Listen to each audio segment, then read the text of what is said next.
There are two new relic passives coming to Nightreign alongside the Deep of Night release, which when paired together could create some lethal new metas and even provide some crazy buffs to some characters.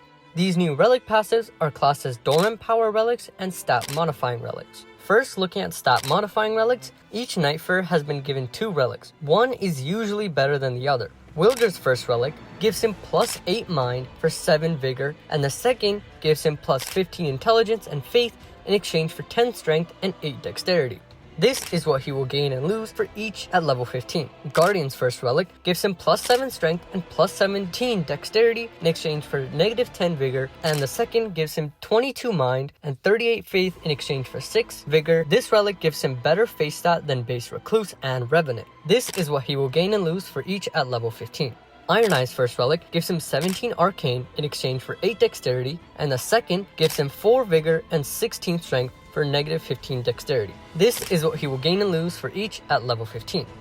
Duchess's first relic gives her plus 3 vigor, plus 24 strength in exchange for negative 15 dexterity, and the second gives her plus 3 mind and 16 faith in exchange for negative 12 intelligence. This is what she will gain and lose for each at level 15.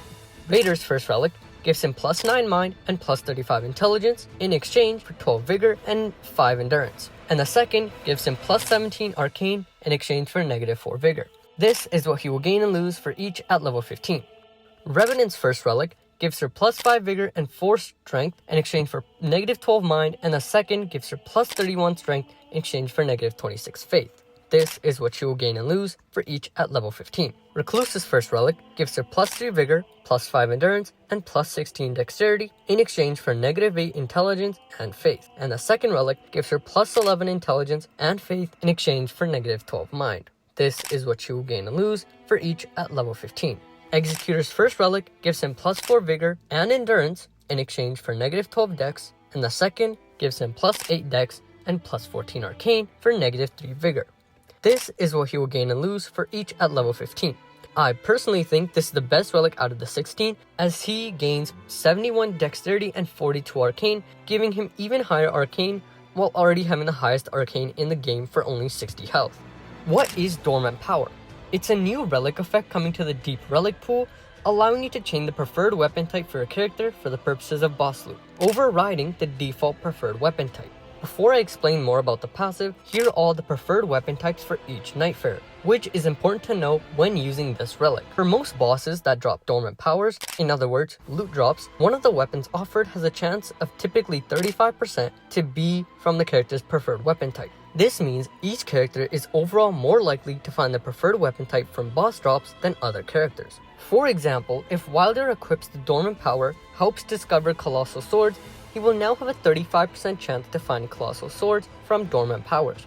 However, his likelihood of finding Great Swords will now be the same as any other Nightfare. It is also important to note that this doesn't affect the unique movesets Nightfares get with their preferred weapon type. Furthermore, Dormant Powers don't stack, so only the first effect in your loadout will be active if you equip multiple. Adding on to this, the drop rate from a character's preferred weapon type by boss type is as follows. Forts and Great Church bosses have a 65% chance and they're always uncommon.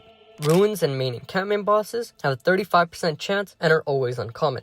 Castle elite enemies have a 25% chance and they're always uncommon. Regular field bosses, 30% chance, always uncommon. Formidable field bosses, including castle rooftop and basement bosses, have 35% chance and they're always rare.